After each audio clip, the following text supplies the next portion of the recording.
I've never seen so many people in flip-flops walking around and like bikinis. Or not wearing like, shirts. You're in you're literally in a beach town. Feels like you're in California. Yeah, you've got tech. I mean, Google has a massive presence in Kirkland. They have 2 campuses that are in Kirkland that grew up. I mean, one is right near our house, and that was a railroad track and some warehouses. What stayed the same, it's a small town feel. So excited to have him on the show. Kirkland legend. Kirkland legend. He's lived there, 22, 23 years. Raised his family there. Jake Domer, why the heck you moved to Kirkland to begin with? This is when we started to have kids. Like, we wanted to go somewhere where we could have a walkable city. Because it is, I think, walking, it does make it more community. So you see a lot of, you see the same faces over and over again. There's only so many places that you can go in the Seattle area where you're, literally there's beaches right there. You're walking distance to downtown still. It's kind of mind-blowing. Yeah, that whole small town in a big city kind of blows me away because it is a big city and it's right next to downtown Bellevue, right next to downtown Seattle. It's not a little boutique neighborhood. Yeah, let's talk about housing. We're in a beach town. First of all, Kirkland, right? Average price, medium home values.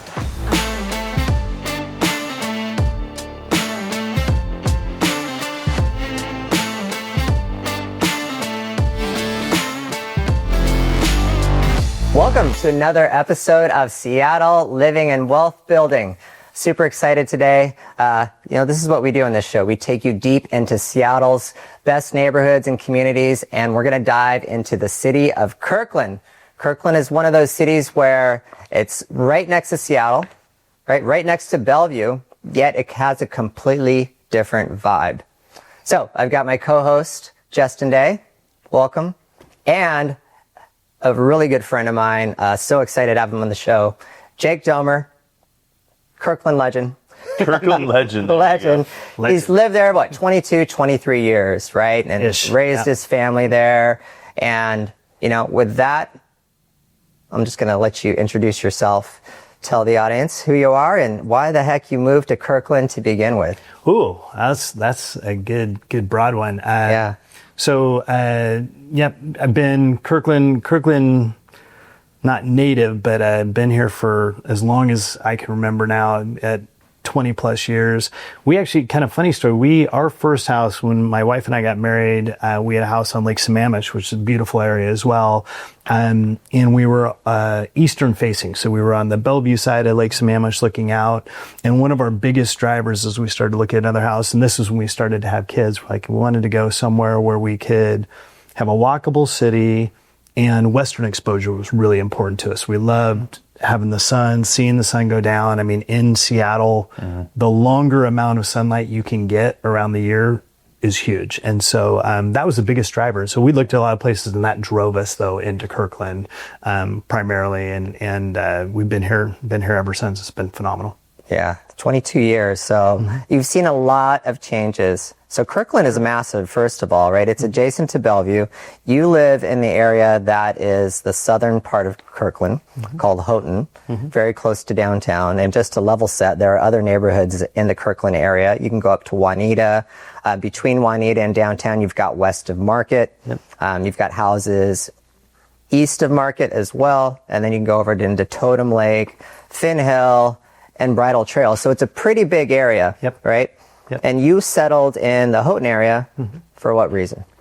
It was, Kirkland is primarily kind of a hill that heads from west to east.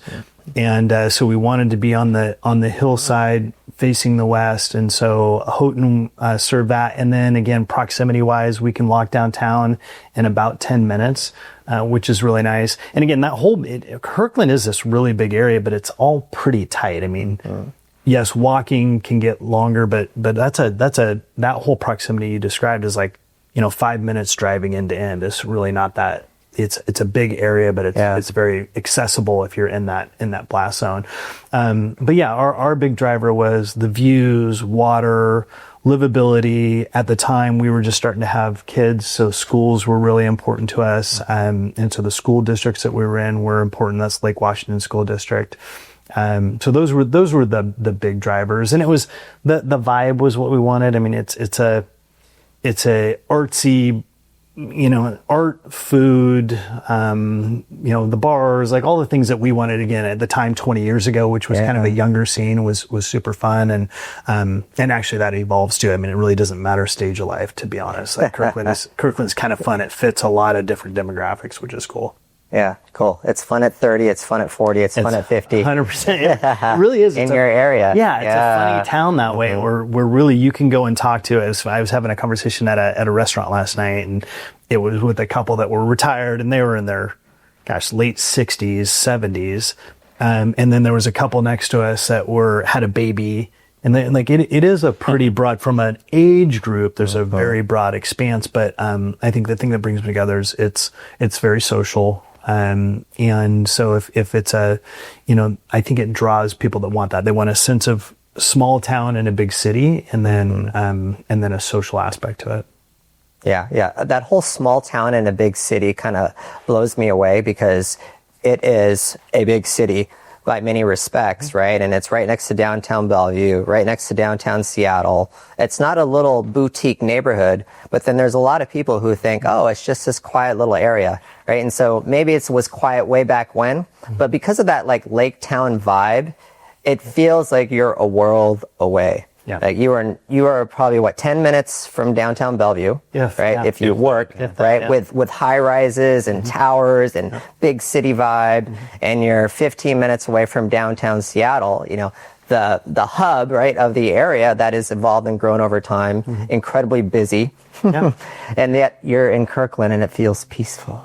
Yeah, it is funny. Yeah. And even Bellevue, it's probably same distance to Redmond, right? So if you think about where the big tech is and the jobs are, I mean, you're in, less than 10-minute commute into Redmond, you're less than 10-minute commute into Bellevue, you're, like you said, 15 or 20, depending on traffic, into Seattle. And, but it's tight, and it's probably some of the good and bad about Kirkland too. Like once you get there, it's great. It is this very isolated little pocket of town, but you got to get into it too. And there's a couple streets that come in from either way. So that does help you, it helps kind of protect it, but it bottles.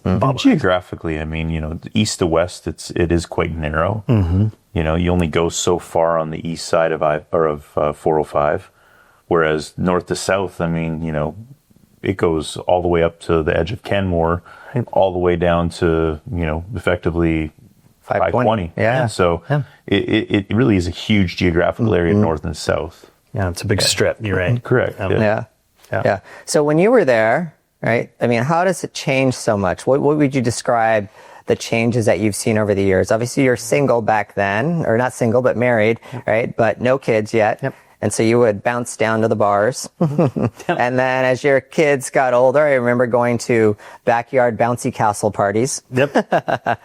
Yeah. So tell me how you've seen it evolve, from back then, and maybe what do you think is driving the growth? It gives people some perspective of, what's going on in Kirkland and what makes it desirable to live in. Yeah. Interesting. So actually, there's probably a lot in that. I mean, I think that some of the desirable is both what stayed the same as well as what's changed. So like what has evolved in that amount of time is the industry in Kirkland has grown up, right? I mean, tech has grown up. When we moved into Kirkland, it was more of a, I don't know, bedroom community is the right word really, but it was more of a living community that had restaurants, bars, art galleries, and boutiques. And industry was maybe some small business stuff that was here, or some light industrial that was in Kirkland and the surrounding areas. And now you've got tech. I mean, Google has a massive presence in Kirkland. They have 2 campuses that are in Kirkland that grew up. I mean, one is right near our house, and that was a railroad track and some warehouses. Wow. And now is probably one of the most advanced, tech campuses, definitely in Washington, but even if you're in Menlo Park, I mean, it looks like it belongs there. That's new. Kirkland Urban, which is predominantly Google. That's big there. Electronic Arts has a massive facility that they've taken over right near Carillon Point. So you've had a lot of tech influence that's come and just rooted themselves there. And that's changed, I guess, from an industry perspective, a lot of what's in Kirkland. So that's changed from a vibe, it's turned more from people that all just live there to now there is actually a large working community, but it's more of a tech working community that's there. And then you obviously have everybody that lives there as well. Yeah. So that's evolved. I mean, I think what's stayed the same that's been great though is it's still got that it's a small town feel. I mean, it really is. I mean, it's funny. We talk about it all the time. Yeah. There's only so many places that you can go in the Seattle area where literally there's beaches right there, and then there's your walking distance to downtown still. It's like, it's kind of mind blowing. Yeah, it is beautiful. I mean, the views are stunning. I mean, you get the water views. You can walk along the water. You've got boats that are in and out of there. Kids playing in the water. I mean, that's really neat. Back to that, because it is, I think, walking. It does make it more community. So you see a lot of you see the same faces over and over again. It's small. I mean, there's a lot of people there, but it's kind of a small. I mean, you'll laugh with this example a little bit. I mean, every year we go to the 4th of July parade. Yeah. I grew up in an extremely small town. I mean, I grew up in a town with 800 people. The 4th of July parade in Kirkland reminds me of the 4th of July parade in the town I grew up in, because people line the streets, they put out chairs, the softball team's coming through, people are throwing water balloons at them and stuff. I mean, it literally is this really small town vibe. And it's a big city. I mean, if you added the bodies together, it's a really big town, but it feels like this really small kind of quaint community. It's cool. But not only does it feel that way, but Kirkland is one of those places that is a huge draw for people from other communities as well. Yep. Like people from Kenmore, Bothell, Woodinville, Redmond. I mean, they do come into Kirkland specifically to enjoy some of the things that Kirkland has to offer.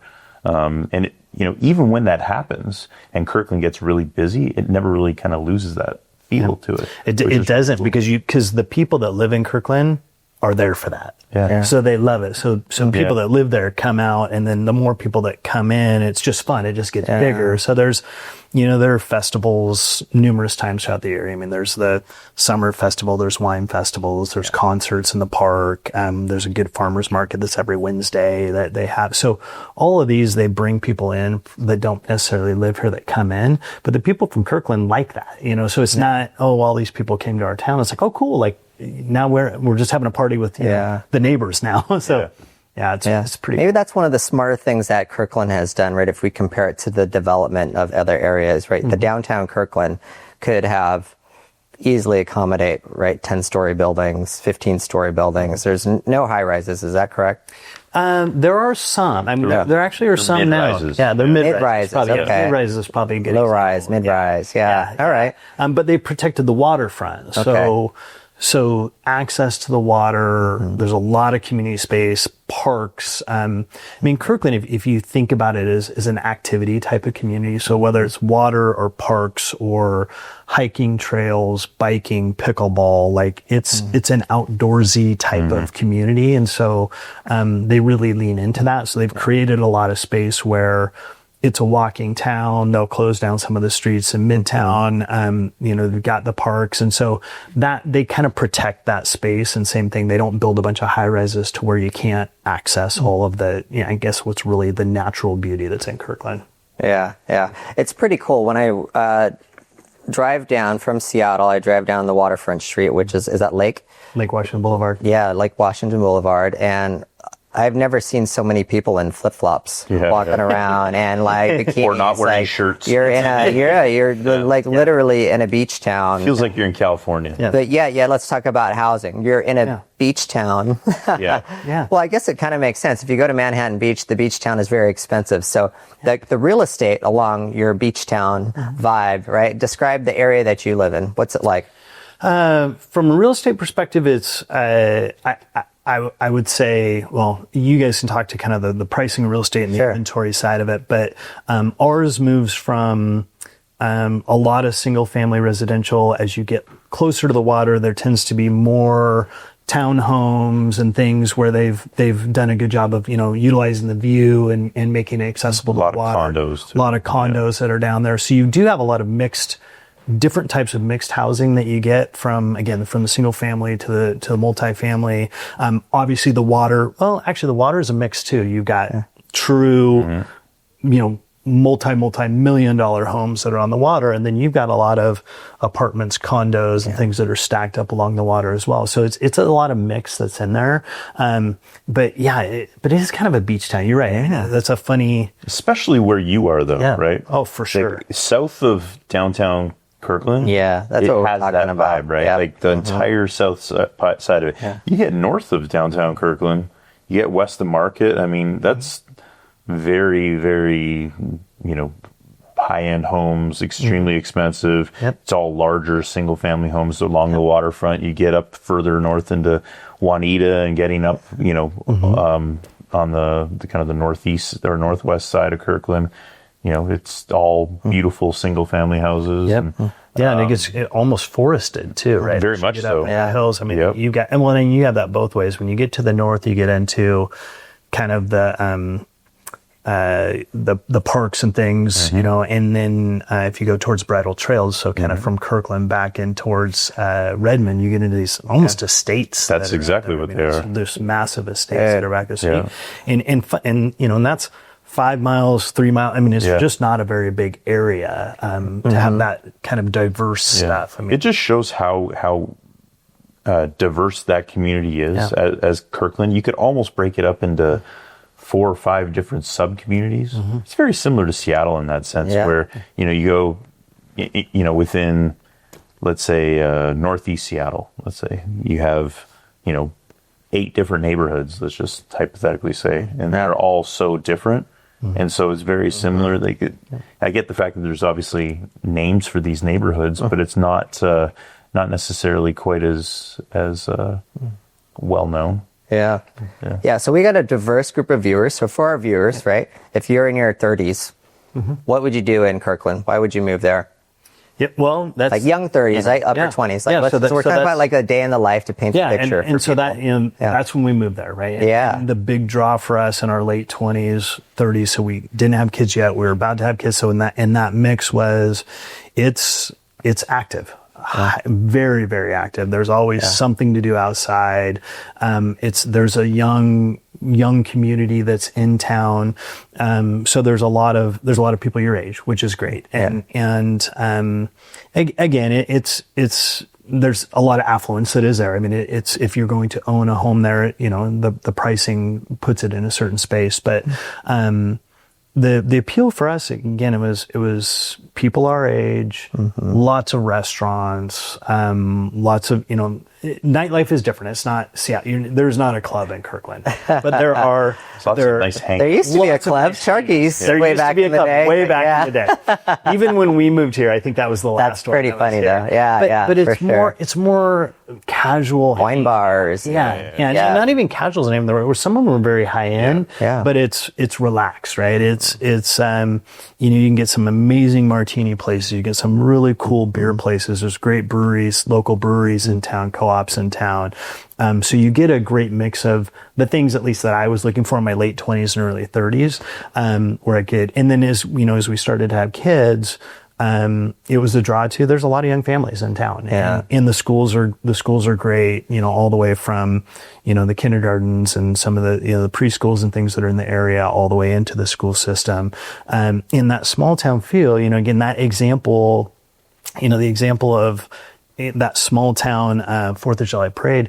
That's the same thing when you had kids here. I mean, for us, it was we would joke about it with our girls. We have 2 girls, and now one is in college and one's going to college. But at the time, obviously, were nothing and then grew up. We would joke, but they could go in Kirkland, and it's safe. Like we were never worried about our kids leaving the house and going somewhere, because there were 15 people that would call us like, "Hey, do you know your daughter's at Starbucks?" I'm like, I know. I know she's at Starbucks, because it's a small town. And so, the kids the parents that those kids played soccer with, those parents are, "Hey, I just saw Danica down at, here." Like, yep. She's supposed to be at the beach. It's okay, right? Except for on school days, sometimes that was. You got all your spies. They're spies, right? Because again, it is a small town, and so that was the appeal. When we were young, the great thing was a lot of active things to do, a lot of access to, great restaurants and bars and things like that. And then again, that community feel where there were people our age who were raising kids here too and doing the same thing. That was it. And frankly, I would say that we've just grown up with those same people. There's obviously super young people here now that, are 20 years younger than me now. But, now it's our kids went through middle school and, the community of people around them, is still here. And, there's a big kids sports community here. I mean, Kirkland's I think it's called the Little League, capital of the world or something. So the kids that play baseball, which our kids never did, but it's just a really tight community. And they go through, like right now, both the girls and the boys basketball team are in the state tournaments, and they're very high seeded. And I just had this conversation today. Again, I grew up in an extremely small town where Friday night, everybody went to the basketball game. Like there was nothing else to do. That was the entertainment for the evening. That was the entertainment. Yeah. It actually happens here too. Like everybody is going to go. There's a couple bars in Kirkland. I can give you guys secrets too, but there's a couple places where people are going to go. And then they're going to all go to the girls basketball game and the boys basketball because they're all everybody's friends. They're interested in how their kids are doing and stuff. And it's really fun. So that draw, again, back to your original question of that's what we were looking for. We're looking for community, and that's kind of what it's been the whole time.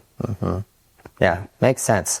So it's evolved. So now the Houghton area, Western Market, you're not necessarily getting a lot of first-time home buyers like you were way back when, right? And you were a second. It was our second, but yes. Your second, but we were early. You were relatively early, right? You're not going to see a lot of 30-year-olds buying real estate right now in that area. So where did they go, Justin? Yeah. Like as our local real estate expert here, right now, let's paint the pictures to help some people understand where they can invest in Kirkland. Yeah, well, in Kirkland, I mean, it definitely, the further you get away from, Kirkland Urban and kind of the downtown core there, it obviously makes it a lot more approachable. So, as you get up into Juanita and up into Finn Hill, I mean, it's really no different being in Kirkland price point wise than it is being in an area like Bothell or being in an area like, Kenmore. It's still not inexpensive by any stretch of the imagination, but it's certainly more approachable. Yeah. A lot of more starter type of homes, not big monstrosity mansions or anything like that, but just much more approachable. Yeah. With all the same advantages, really, because it's still the same school districts, right? And it's right there. Right. Yeah, and like far away is a 5-minute drive as opposed to, the walk. Yeah. I want to say because I live in Kenmore, but from my house in Kenmore in the south part of Kenmore to get to downtown Kirkland, it's like 12 minutes maybe. Which is really not bad. And so, I mentioned earlier on that Kirkland is now a place that really does support a lot of other communities because people want to experience that lifestyle and whatnot. And it is very approachable and very easy to get there, except during rush hour. It's not easy. That's true. Like I said, there's only a couple pipelines into town. Exactly. Yeah. Tough to get a table on a Friday evening, right? It can be. Long waits. Yeah, there are some long waits. There's, it's a little bit down right now because there's a couple of restaurants that are turning over, and so there's some seats that are off the market. I think those will come back on. But yeah, there's people love to go out. I mean, they like to go out into the town. So there's some waits. It's got a unique vibe. So to continue the real estate perspective, right, just to paint the picture, first of all, Kirkland, right, average price, medium home value is $1.3 million. Bellevue, $1.6 million. Redmond, which is where Microsoft is, right, a lot of people go Redmond, Microsoft, $1.0 million. Seattle, $950. So you find that interesting, but then I think about the reality of it is that if I have a client who is looking in Kirkland, they're looking at all the great things about Kirkland. The thing about Kirkland is all the neighborhoods are pretty good. They're pretty awesome. You don't really have a bad neighborhood. In Seattle, there are certainly neighborhoods that most people don't find as desirable. But those buyers who are interested in Kirkland, if they're buying a home in Seattle, they're going to look into Seattle's nicest neighborhoods. So they're not looking at a $950 home. Probably not. That costs $1.3 million in Kirkland. They're actually looking at probably a very similar priced home. Fair point. So that's an interesting thing. The amount of homes that are $1.3 million anywhere near downtown Kirkland, I mean, they don't really exist, right? Yeah, that's so it really comes down to the lifestyle. And so, in Seattle, you can be close to downtown Seattle and spend 1.3, if not less, to get a reasonable house. So it really just depends on location and what it is you're looking for. And what you're looking for. I mean, to your point, I mean, you can be in communities in Seattle that are amazing, right? And it's just that proximity. I would go back to that example. We kick the girls out the door and just, hey, just go walk downtown. Yeah. There's some parts of Seattle I would feel the exact same way, and there's some parts where I'd be like, let's not walk over that street, right? Like, right. It could be just a block or two, right, where it completely changes. It's just that's just density, right? When you get that density, things can change in 2 blocks, which that's any big major metro, which is not Kirkland. I mean, it's. One thing that I find really interesting with Kirkland is, you obviously have the west side of I-405, right? And it obviously is a little bit more based around what is happening in the downtown core. You get on the east side and you get into neighborhoods like Rose Hill and Totem Lake, and it's I don't find that people tend to go across the highway or the interstate as much. Is that like the other side of the train tracks, Justin? Kind of really. It's not. You get to Rose Hill, right? You get to Lake Washington High School, in that area. It's really a wonderful area. But people aren't going to tend to go there that often to do a lot of things. They're going to tend to go to Totem Lake, which is completely blown up. And there's all the services and amenities and whatnot that you would ever want, restaurants and. So it's interesting because it really is kind of turning in my mind to 2 different hubs. Almost. I think you're right. I would probably think it's a triangle, right, between Totem Lake, downtown Redmond. I guess if I was going the other way, you could do Juanita as well. Juanita and Kirkland are so close, and I kind of blend those guys a bit. But downtown Redmond's got a great resurgence that's going on, and if you're on Rose Hill. You're on the hill and you're dropping into Redmond or you're dropping into Kirkland. Either way, the difference is, and where I would probably counter that a touch, and Totem Lake's amazing. So that they've done a great job of building up that community in Totem Lake, and so that's starting to really get a really good vibe around it.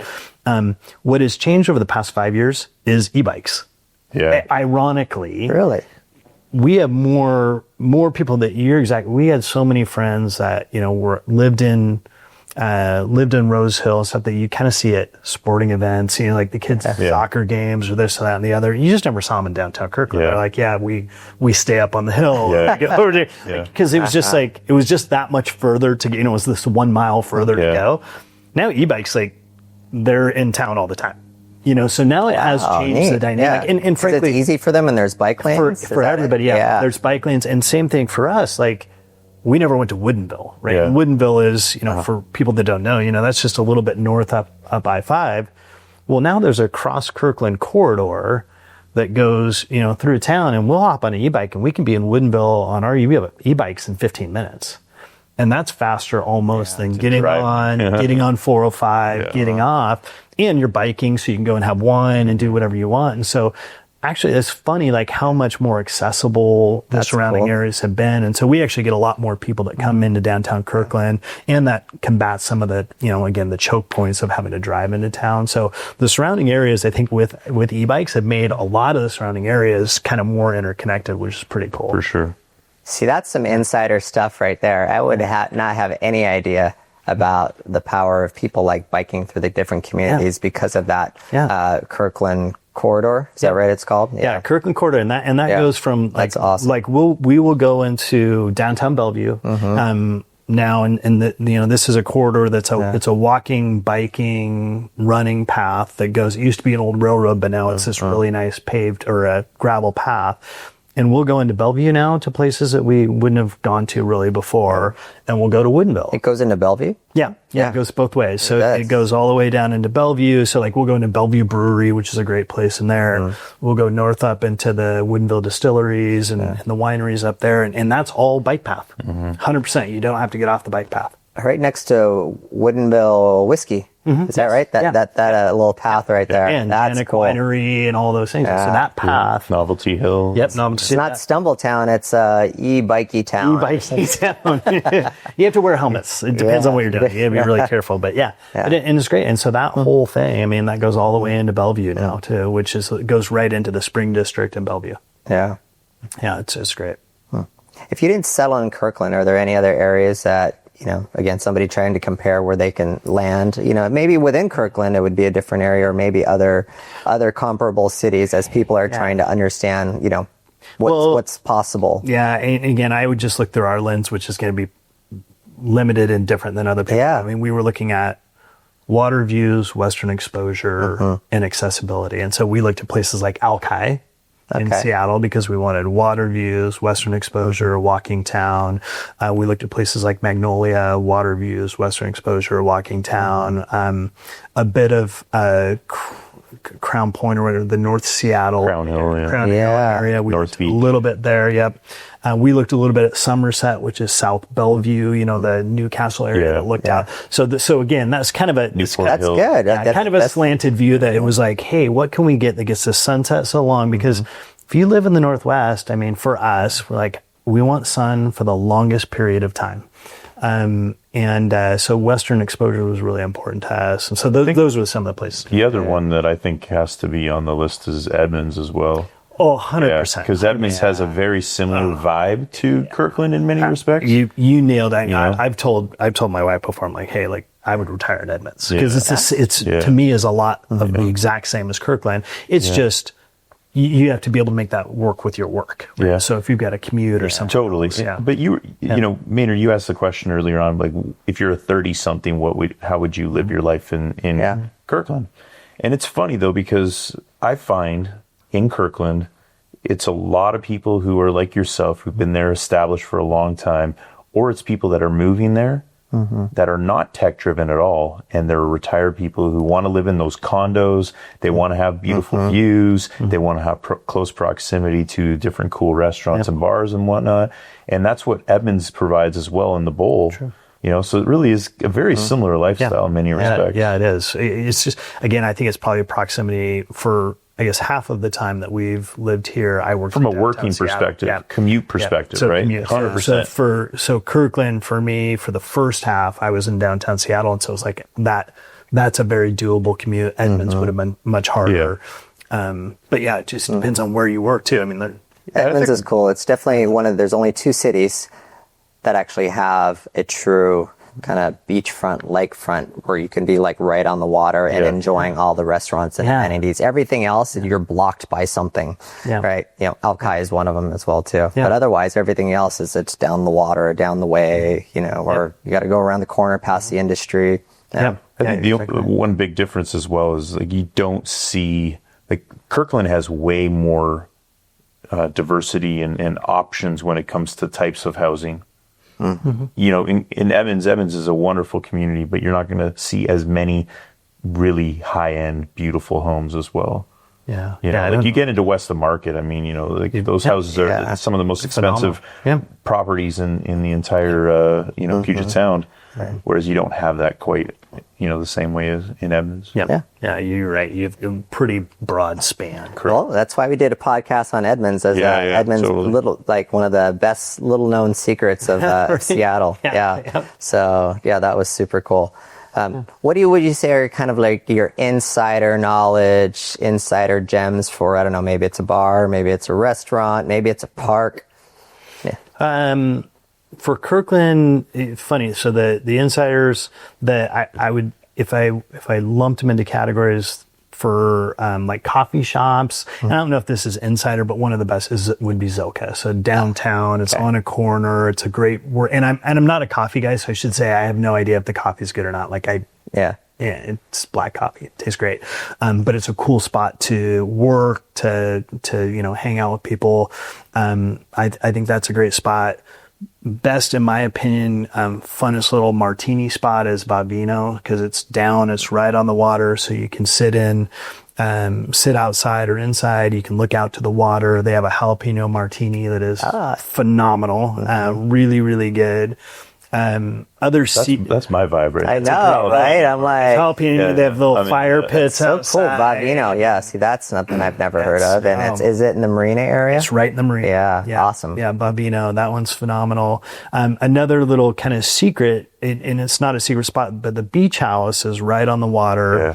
But a little bit of a secret is behind it. They have an outside area that in the summertime they have a they put patio chairs out, but they have Adirondack chairs that you put right on the beach, so you can sit with your feet in the water. Know that. Yeah, it's Is not that a little. Is that little tiny it's a little inlet? Yeah, right? So right behind, behind the beach house, and it's the beach house, and I've eaten there so many times. I had no clue about that. Sit out there, you put your feet in the water, grab a beer. It's perfect. That's Jake's food right there. Nice, that's his vibe. That is, and I can walk there from the house, so that one's a great one. So those are a couple. The funny one, and when I say it to people, they laugh, but this is a true story. One of the best bars in Kirkland is inside the QFC shopping. Yes. So I was hoping you would bring this one up. Inside the grocery store. Yeah. Seriously? Inside the grocery store at QFC is a bar. And that bar is packed. It's packed year round. But in the summer, it has wide open windows that open, so it's beautiful in the summer. People go do their grocery shopping, they hang out and have beer. Everybody is there. Like everybody goes there, and it's a price because it's the QFC. So like grocery price. A beer is like $2. You talking the one off of 70th? The one in Kirkland Urban. Downtown Kirkland. Yeah, downtown Kirkland. In Kirkland Urban. There is it's called the Q20, which is because they have 20-ounce beers that are like, again, a couple bucks. That's hilarious. And it's phenomenal. And you will walk in, we laugh, we'll go grocery shop, and we're like, you look in, you're like, oh, I see my friend. So you'll stop and like talk, and no matter what, you'll walk there and stop and talk. And so, I mean, the girls now are older, but it was a little bit of a running joke. Like, oh, you're going to go get bread, so you'll be back in an hour or 2 hours. Yeah. There's, you have group texts with everybody in town, like, hey, I got to go grocery shopping and go. But that's it. That's everybody. Wink, that's wink. Awesome. Yeah. That's really cool. That's a fun hidden gem. Yeah. So those are a couple of the spots that I mean, there's so many spots that I love, but those are a couple. So the funny thing is, Jake told me that's where we were meeting for a drink. I'm like, what the heck are you talking about, right? And so we got there. And then the second funny thing is that I took a client there because Did you really? we were out shopping for houses in Kirkland, and I go, okay, I got a great spot for you. You're not going to believe it. And so for them, that's like, oh yeah, there you are. You're insider information. You must know everything about the Kirkland neighborhood, Kirkland area, because who would know this? Yeah. The funny thing is, I have people who will come in from out of town for business, and we'll go do a lot of cool stuff, right? Like I had one time we took some people and they were all from across the U.S. We brought them, we took them out on the boat. It was seafair. So there was all this great stuff going on. We came back, we had martinis above eating, like we kind of did this whole thing, and we ended at the grocery store QFC bar, and people will still talk about it. They still talk about it. Like they will talk about like, so the best part was that bar we went to that was inside the grocery store. Like that was so cool. I'm like, it's not cool, but it's fun. Like it's just it's a funny thing. Yeah. There's so many great spots though in Kirkland that, are very boutique oriented, like mom and pop type shops as well. And, you don't necessarily see that in some areas. I mean, clearly in Seattle and Capitol Hill, there's lots of them, but like I have some friends who own a boutique little tea shop in downtown Kirkland called Lizzie Kate. Oh yeah, you gotta plug them. Yeah, Lizzie Kate. Lizzie Kate. They've been around for quite some time now, but super popular. Exactly, right. And it's the type of thing that you're not going to necessarily see in every community, but in a nice walkable community like Kirkland, it stands out. Yeah. So. Well, and in a community that grew up over time too, you actually get this eclectic. But so across from Lizzie K's, the tea shop is the Central Tavern, which is one of the oldest, and I would say faux dives because it's one of the cleanest dives you'll ever go to. But it's supposed to be a dive bar that's been there for like 100 years. Yeah. That I think it's gone through maybe only 2 owners and stuff, but they've kind of kept it. They've kept it the same and stuff. And it's a couple local brothers own it now. But it's just like you get some of those little spots that are pretty cool. I mean, everything we're talking about here, like, sounds awesome. Like, I want to move to Kirkland right now. Yeah. I don't want to move out of Kirkland. Obviously, there's definitely some pros and cons to it. So let's kind of dive into some of the cons of what you're experiencing in Kirkland, or maybe some of the changes that are happening. I mean, one thing that's pretty generic throughout all of the Puget Sound is traffic. Why don't you kind of dive into that a little bit? Well, I mean, that's probably the number one con. If you are not in Kirkland already, it is hard to get in. Yeah. Because of the lack of thoroughfares going in and out of Kirkland. Lack of right? thoroughfares. Probably two things: lack of thoroughfares, and then lack of transit that comes in. Bus transit's not too bad. I'm not a bus guy, and I will just like precursor that. I hate buses, but people that bus say it's pretty easy to get in and out, but I don't know. But there are only really 3 or 4 roads that cars can get into Kirkland. So into downtown Kirkland. Into downtown Kirkland. So to get into downtown proper, you've got a road that comes in, 2 roads really that come in from the south, 1 road that comes in from the east, and really 1 road that comes in from the north. Yeah. So you only have, and there's no other options. You can drive through neighborhoods all you want. They put you back on those exact same 4 roads. So you can try and game that traffic, but no matter what, one of the, sooner or later you're back on one of those 4 roads trying to get into downtown Kirkland. And if you are coming from, a Bellevue in the south trying to get to the north, so saying to trying to get up to Kenmore, you've got to go through that. Yeah. So if you're going to get off of the main highways, you've got to go through that. So that is tough, right? And that's a tough thing to manage. Again, it's what protects it and makes it kind of a cool little town, but that's probably the number one thing. And I would say that shifted in the time that I've lived there, where the rush hour used to be, it used to be really hard to get in and out of town from like 4 to 6. And post-pandemic, that shifted, and we talked about this earlier, and that shifted more kind of 3 to 5:30 now. I think more people have flexible schedules, and so when they're leaving work, they try and leave a little bit earlier. So it is funkier, like now the time. So now if you come in the evening, it's easy. Actually, probably if you come in for dinner into Kirkland, pretty easy to get in there. And that used to be really hard. But now, early afternoon, it's hard. I mean, it's getting to early afternoon now, but it's hard to get in and out of town. Yeah. And that's probably for me, that's probably one of the hardest things. And then just is price point. I mean, it's an expensive place. If you're going to try and live there, it's expensive. And everything's expensive besides the cheap, bar in the grocery store. The QSC, right? There you go. Hey, honey, I'll save money on beer. Right. Let's move into Kirkland. But it's spending. Yeah. How's crime? Crime is such a big topic, right? How do you feel? I feel like it's non-existent. That's awesome. In the 23 years that we've lived there, anybody that I've known, and I think one time our mail got stolen, and maybe one time I heard about somebody's mail getting stolen. Like as far as true crime goes, it's just not. And like I said, I mean, we had 2 daughters, we let them free range. And we're fairly anal parents. Yeah. Really. That says a lot, right? Free-ranged, raised kids. Yeah, free-range kids.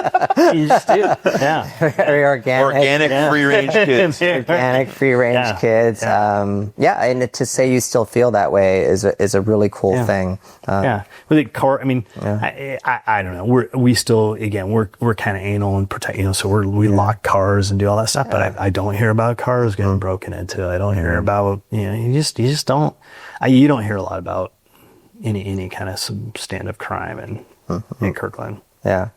Yeah. What's kind of coming down the pipe? Are you aware of any big, just developments, changes that would change the whole landscape of Kirkland? Well, one on the transit front, I do know that they are trying to get more rapid transit put in. So there's a lot of construction that's happening around the junction of 85th, which is one of those big roads that comes into Kirkland, and 405. And as they rework all that, first the ingress, ingress stuff is supposed to all get cleaned up a lot easier to make it easier to get in and out and off of 405 and into that area. But also Sound Transit's putting in rapid transit. So that'll make it easier to hop in and out. I don't know. I honestly don't know. Light rail has been on the table and off the table of whether or not they're going to do that through Kirkland. I know they've done that kind of across east-west Seattle to Redmond. It would be really tough to do it on the west side of 405, though. I'm not really sure where on it would the go. east side, maybe getting into Totem Lake and whatnot, that could totally make sense, but that'd be really tough. Yeah, sure. Especially how expensive the land is. We're looking at a 30, 40-year project. And at the rate probably. the rate it goes, I mean, how long is all this other stuff going on? I don't know that I'll see it right in my lifetime. But I do know it's Sound Transit. So that's there. Other than that, Google has continued to build a big presence. Microsoft and them kind of compete for space between Redmond and Kirkland, like that area. But that's the most I know in terms of what's going on. I mean, I think the city planners really try and be disciplined about it. I mean, they really try and they'll launch some multifamily housing, but then they try and be very careful about how much do they bring into the market, because they want to fight the congestion. They don't want it to be overcrowded. So yeah, it's I think if anything, Kirkland's development goes a little bit slower than other areas because they are pretty disciplined about what they let come in or not. Yeah. I mean, I've definitely seen some changes with respect to housing, and that's happening all over the state, right? But you're seeing little like boutique cottages getting built into areas, not necessarily townhomes. You have some of that where you take one single family lot just to allow more housing density. And those little boutique cottages aren't cheap either. They're going close to $1,000 a square foot. Yeah, they're right. So 1,300 square feet, they're 1.3 million. Yeah. And it sounds crazy, but it allows you to live close to where you are. A piece of real estate in Jake's neighborhood is 3 million plus, right? So there's a big difference, and you just got to create these additional housing opportunities. Yeah. Some of that too is just the turnover. I mean, Kirkland's been around a long time, right? It's not a planned community where you can just kind of master plan it. And so you have in our neighborhood, 20 years ago, we were the brand new house. We were the newest house in that neighborhood. And then over time, these small single story, large footprint things went down and big houses got built up. And it's still, I would say that our neighborhood still is, it's probably 80% turned over, but there's still 20% that are people who are 20 to 30 years older than me that's going to be their last home. And then that will go down and something else will go up. And as they do that, depending on the size, sometimes they'll put 2 places on versus like the one little teeny house that was on a really big chunk of land. So that's changing like how some of that stuff looks. Yeah. Well, this was awesome. I mean, we learned a ton. There's so much to cover in Kirkland, but to get your inside take on everything. Seriously. It's just such a desirable place to live. So for anybody watching right now who's just, considering Kirkland or just considering the area, what would be one piece of advice you might give? I would come in on an evening and just walk the town. Right. Yeah. Come in on the evening, make dinner plans, go have a drink, go get a martini or get a coffee or whatever, and then go walk the waterfront, walk the town and see it. And you'll see the community come alive and see that. And again, whether you hit the farmer's market or you do it on an evening or whatever, and then it. Then you can see what that has to offer and go through it. And then it's just a matter of, where do you want to live? There's so, again, like you said, there's now the accessibility, it's gotten to be a bigger area that I would consider to be Kirkland. And it's just much more accessible. So depending on your price point, where you land, it's accessible to a lot more people than it used to be. Yeah. And then make sure to pick up some bread as well. Always bread. It's always bread or cheese. Bread or cheese. I gotta go get some bread or cheese. Yeah. Maybe a couple beers from Chainline. Right on. How about you, JD? Yeah. Any more thoughts? Justin Day, JD? Yeah. I think for me, I think Kirkland has a stigma around it, which is that it's expensive. It's unapproachable for a lot of people. And I think, it's important to always have an open mind to the type of lifestyle that you can live in different parts of Kirkland. Because it is expensive, but it's not really any more expensive in many parts of Kirkland than it is in many other cities in the surrounding areas. Yeah. So, and you're super close in proximity. But you can buy a condo in Kirkland for, $500,000-$600,000, not near downtown, but up in Juanita. Yeah. They're great places that are, you're able to live a lifestyle that you'd otherwise want to live. So I think it's just really avoiding that stigma. Yep. Yeah, that's a good point. That's a good point. That's a really good point. Yeah, I think my message to somebody considering the area is if you can afford it, invest sooner than later. Yeah. We've all seen the evolution of Amazon, for example, continuing to invest more in Bellevue, right? And all kinds of different companies choosing Bellevue as their primary Yeah. like focus of where their employees are in business, and it's only going to continue. Right? We see all the cranes in Bellevue that we used to see over on the Seattle side. So invest sooner than later. Yeah, you nailed it. I mean, it's as a business owner and having been a business owner, more and more business owners will move towards the east side. It's much better to manage a business over here, which drives then the workforce here, which drives the properties here. And I mean, if you would have told me when we bought our house in Kirkland, I mean, at that time it was really expensive, and it's 4x. Now, you know, a 20-year-old home is 4x what it was. I mean, it just, so yeah, there's no more, and they're not creating any more space here. And it's just continuing to become more and more popular, more and more businesses here. And it's just beautiful, right? So it just makes sense. Yeah, I'm absolutely. with you on that. And here we are on a Friday afternoon. We're gonna, and we're in the Kenmore Inglewood area. We're gonna enjoy this western sun, exposure. western There you go. exposure. Sun is long as I've told possible. you how it's a big deal. So yeah, to the audience, hope that was helpful to you guys as we dove deep into Kirkland. Yes, that is where the Kirkland brand came from for Costco. So all you Costco people out there, that's a little piece of insider knowledge as well. So thank you guys for watching. Again, you know, Maynard Wagner, Justin Day, Jake Domer. Yeah, please, if you like this episode, you know, subscribe, like, reach out to us if you have any questions, and we'll see you on the next show.